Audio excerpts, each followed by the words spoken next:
البیت،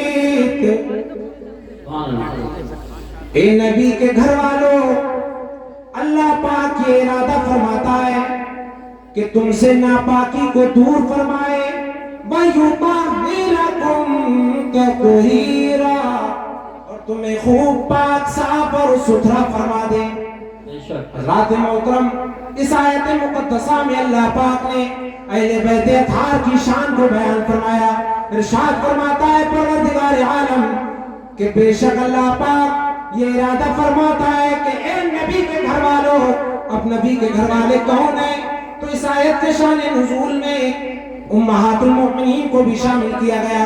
ہمارے نزدیک نبی کے گھر والے اہل بیت اطہار میں خود حضور کے نواسے بھی ہیں، حضور کی فاطمہ بیٹی بھی ہیں، حضور کے داماد حضرت علی بھی ہیں، اور بھی امہات المؤمنین اہل بیت اطہار میں شامل ہیں۔ ساتھ محترم، اب اللہ پاک نے ارشاد فرمایا اے نبی کے گھر والوں، اللہ پاک یہ ارادہ فرماتا ہے کہ تم سے ناپاکی کو دور فرما دے اور تمہیں خوب پاک اور صاف ستھرا فرما دے۔ سبحان اللہ۔ اب میں آپ کی توجہ چاہوں گا، اے لوگوں آپ یہ بتائیے کہ پاک کس چیز کو کیا جاتا ہے؟ پاک اس چیز کو کیا جاتا ہے جو پہلے سے ناپاک ہو۔ کپڑے کو پاک تب کیا جائے گا جب یہ پہلے سے ناپاک ہو، تب پاک کیا جائے گا۔ یہاں اللہ پاک نے یہ ارشاد فرمایا کہ وہ اہل بیت کو پاک کرنا چاہتا ہے تو بالعقیدہ یہ اعتراض کر سکتا ہے۔ اس کا مطلب تو یہ ہوا کہ نبی کے گھر والے معاذ اللہ کے پہلے سے پاک نہیں تھے، یہ کہہ سکتا ہے۔ اے لوگوں لیکن توجہ سے سنیے، بے شک اللہ پاک نے اس آیت میں نبی کے گھر والوں کی پاکی کو بیان فرمایا۔ اس کا مطلب یہ نہیں کہ وہ پہلے سے پاک نہیں تھے، بلکہ مطلب یہ ہے کہ وہ پہلے سے پاک تھے۔ اسی پاکی کا اللہ پاک نے آیت میں اظہار فرما دیا ہے۔ اس آیت میں اللہ پاک نے اعلان فرمایا کہ یہ نبی کے گھر والے پاک ہیں اور اللہ پاک مزید ان کے پاکی میں بڑھوتری کرنا چاہتا ہے۔ یہ کتنے پاک ہیں؟ آپ ذرا آیت کی روشنی میں آگے بڑھیے۔ جب یہ آیت نازل ہوئی تو اب نبی نے اپنے پیارے حضرت علی کو بلا لیا، حضرت فاطمہ کو بلایا۔ اے لوگوں، اس کا مطلب یہ ہوا کہ نبی کے گھر والے ناپاک نہیں ہیں، معاذ اللہ وہ تو پاک ہیں۔ اب آئیے کیسے پاک ہیں، ذرا توجہ کے ساتھ میں سنیے۔ سب سے پہلے آئیے حضرت علی رضی اللہ تعالیٰ عنہ کیسے پاک ہیں۔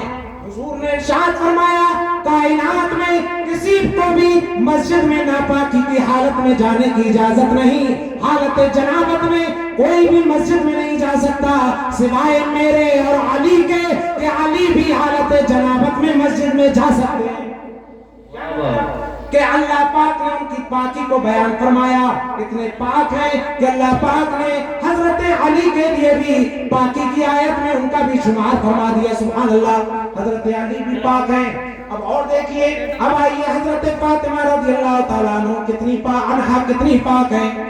ساری عورتوں پر، دنیا کی عورتوں پر کچھ ناپاکی کے الزام آتے ہیں کہ عورتیں کچھ دنوں میں ناپاکی کی حالت میں ہوتی ہیں، نہ ہی وہ قرآن کو چھو سکتی ہیں، نہ ہی وہ کوئی روزہ رکھ سکتی ہیں، نہ ہی وہ نماز پڑھ، نہ ہی وہ کوئی بھی تلاوت کرتی ہیں قرآن کو چھو کر کے۔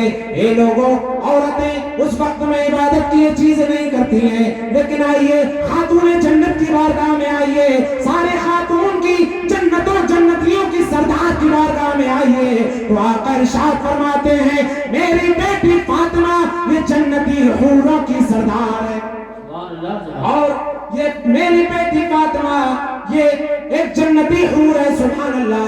آپ دیکھیے، جب حضرت فاطمہ رضی اللہ تعالیٰ عنہ پر جب یہ ایام نہیں آتے تھے ناپاکی کے تو عورتیں حضور کی بارگاہ میں حاضر ہو گئیں، عرض کرنے لگیں یا رسول اللہ یہ کیا بات ہے، فاطمہ بھی تو عورت ہے لیکن ان پر ناپاکی کے ایام نہیں آتے۔ پیارے مصطفیٰ نے ارشاد فرمایا اے سنو سنو، اے عورتوں ذرا توجہ سے سننا، تم دنیا کی عورتیں ہو لیکن میری بیٹی فاطمہ جنتی حور ہے۔ سبحان اللہ۔ جیسے جنتی حوریں ناپاکی کی حالت نہیں گزارتی، وہ تو پاک ہوتی ہیں، میری بیٹی فاطمہ بھی حور ہے اور حور پر ناپاکی کے ایام نہیں گزرتے ہیں۔ سبحان اللہ۔